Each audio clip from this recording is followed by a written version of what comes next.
Hey, welcome. Today, we're going to crack the code on investing. We're going to pull back the curtain on all that jargon and turn those confusing financial buzzwords into ideas you can actually understand and, maybe even use. All right, let's just dive right in. So, have you ever heard people talking about a bull market or shorting a stock and just felt totally lost? Trust me, you are not alone. It can seriously feel like this exclusive club with its own secret language. But guess what? Today, you're getting the decoder ring. Okay, first things first. We have to start with the absolute fundamentals. Like, what are you actually buying when you decide to invest in the stock market?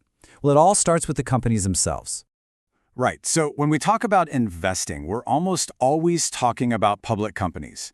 These are the businesses that have decided to offer up little pieces of their ownership to be bought and sold by regular people, just like you and me. So how does a company make that leap from private to public? It's through something called an IPO. You can think of this as a company's big debutante ball. It's their grand entrance onto the public stage, a way to raise a bunch of money for growth. And for us investors, it's the very first chance to buy a piece of that company's story. So, when you buy a stock, which you'll also hear called a share, you're not just buying some number that flickers on a screen. No way. You are buying a tiny, fractional piece of ownership in that actual company. And check this out. The second you buy even one single share, you officially become a shareholder. That's it. Congratulations. You're now a part owner of a public company, whether you own one share or a million of them. Okay, so now you know what a stock is. But where do you actually go to buy and sell it? Let's zoom out and take a look at the marketplace, which is where all the action really happens. And that marketplace is called a stock exchange. This is the central hub. Think of the big ones, like the New York Stock Exchange or the NASDAQ.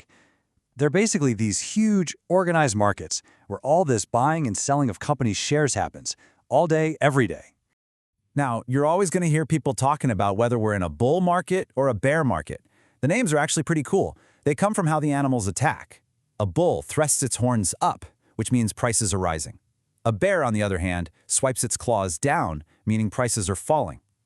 It's a really simple, visual way to talk about the market's overall mood. So how do we even know if the market's going up or down? Well, we look at an index. An index is basically like a report card for a whole chunk of the market. For example, the S&P 500 tracks the 500 biggest companies in the US. It gives you a quick snapshot of the big picture, so you can see how your own investments are stacking up against the average. And then there's this word, volatility. All this means is how wild of a ride is a stock, High volatility is like a crazy roller coaster with huge ups and downs. Low volatility is more like a nice, calm boat cruise. Understanding a stock's volatility is just so important for managing your own risk and making sure an investment actually fits your comfort level. All right, so you've got the basics of what stocks are and where they're traded. Now for the practical stuff. What tools do you actually need to get in the game? Let's open up the investor's toolkit. Honestly, getting started is way simpler than you might think. It really comes down to 3 steps.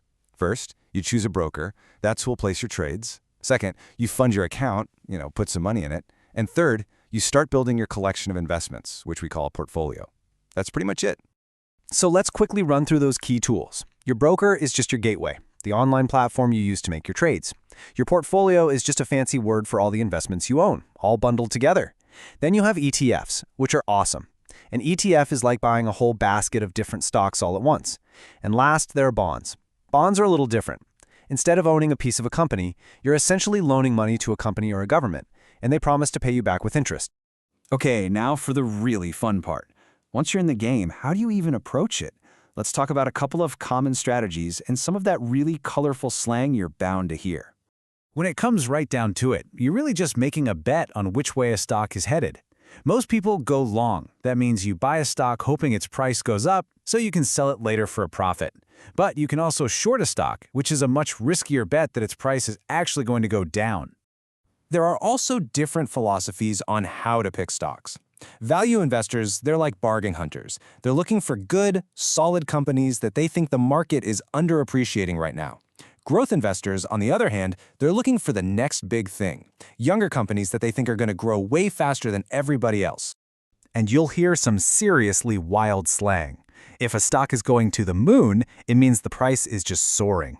Whales are those massive investors who have so much money that their trades can literally make waves in the market. Unicorns are those super rare startup companies that hit $1 billion valuation before they even go public.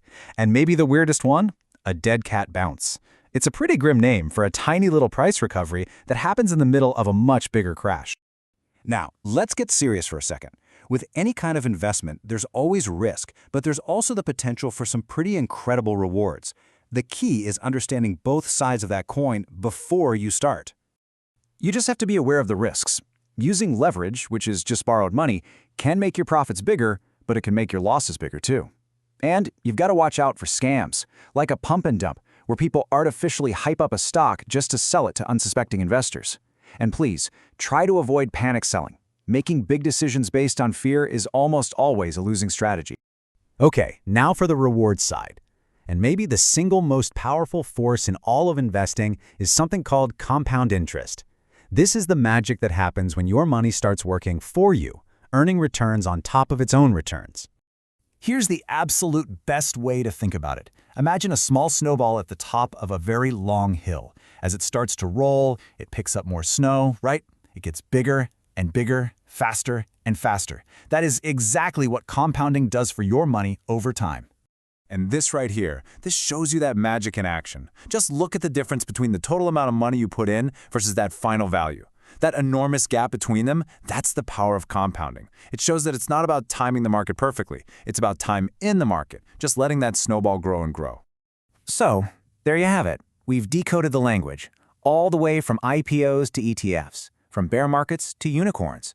You now have the foundational vocabulary. So the only real question left is, what are you going to build with it?